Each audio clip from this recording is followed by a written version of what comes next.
Hi again, Chelsea here. Thank you for joining us. My name is Chelsea Hansen, grief healing expert, and I specialize in sudden loss. In our previous video, we talked about setting the intention to heal. And the reason we set the intention to heal is so you can guide your path towards restoration. You give yourself a plan of action. Yes, I am going to heal. I am healing now.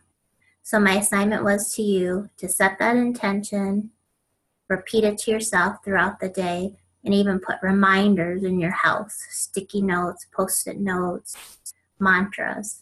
I am healing now.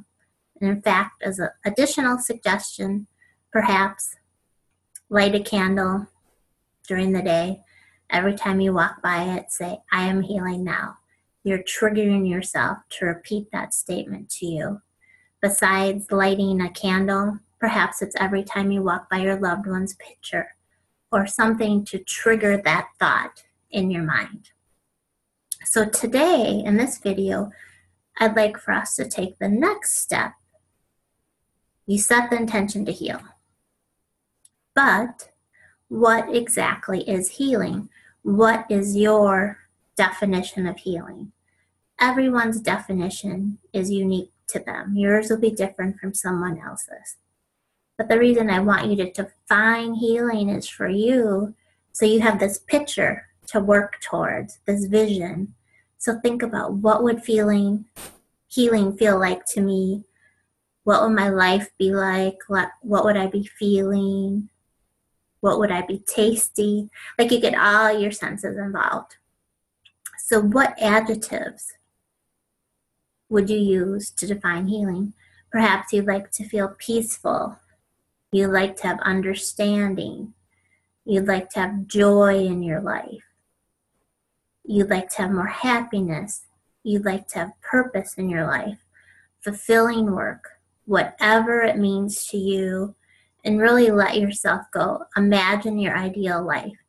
And again, healing does not mean you're forgetting your loved one. It doesn't mean you're getting over them. You're integrating their presence into your life. The relationship continues. The continuing bond of love continues. They're always with you. That presence is always with you. So you're learning how to have a new relationship with them. So your definition of healing could include them in your life. For example, my definition is to have a happy, fulfilling life in honor of my parents, Donna and Ken, who died. In fact, let me read my definition to you, because I give you the correct definition. And this was really my guiding action that I used. So let me give you my definition. Then I'll give you a couple other examples from other people to get you thinking of, wow, this is possible. What do I really want? So yeah, let me grab the definition. And mine here, this is actually from my book, my book that's coming out, the Sudden Loss Survival Guide. And I define healing as to think of my deceased loved ones with happiness and not sadness, to appreciate the moments I had with them rather than disparage the time that I did not, and to live my life in a way that honors their lives with joy, meaning, and purpose, and to know their spirits are always with me. That is my definition. And another woman, Barbara Schulte, a bereaved mother who also works in the grief field, this is how she defines healing, and she lost her teenage son. A constant holding dear to my heart of all those things I love about him and our time together.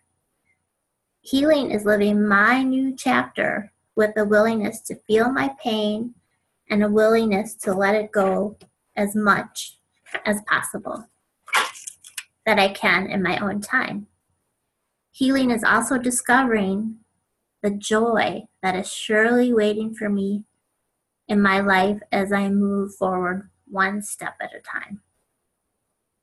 So yeah, a lot of wisdom in that statement. So really think about it. Think about what resonates with you.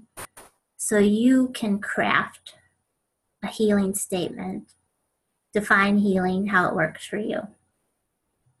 Another grieving mom who lost her adult son, this is how she described healing. Peace deep in my heart and soul, connection to my son and everything, engagement with the people I love, purposefulness in my life choices, and contentment with being here now. Another bereaved mother described healing as giving herself permission to say yes to life again. She explains, I say yes to joy. I say yes to loving myself and others.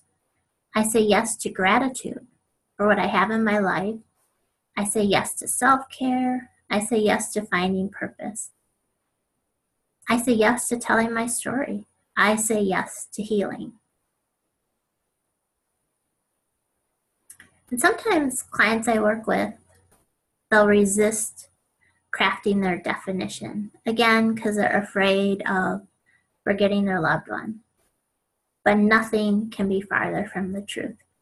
You can never forget the person you loved. It's impossible. But you can let go of the pain and hold on to the deep love. You can continue to love and live and love the deceased while living. And even after you're gone, even after you die, your soul will keep loving the person that you love. So that is my assignment for you today, to define your definition of healing. What does healing look like? What does healing feel like? What adjectives, again, would you use to describe it? So I would suggest getting a grief healing journal, anything, just like a little notebook, whatever to write notes in. Put your definition of healing into there. So thanks for joining me today. Feel free to reach out if you have questions, and email me, info@chelseahansen.com, and I'd love to hear your definition of healing. Thanks for joining us today, and kudos to you for your courage for continuing on to heal from sudden loss. You are a survivor of sudden loss. There's no question. I know.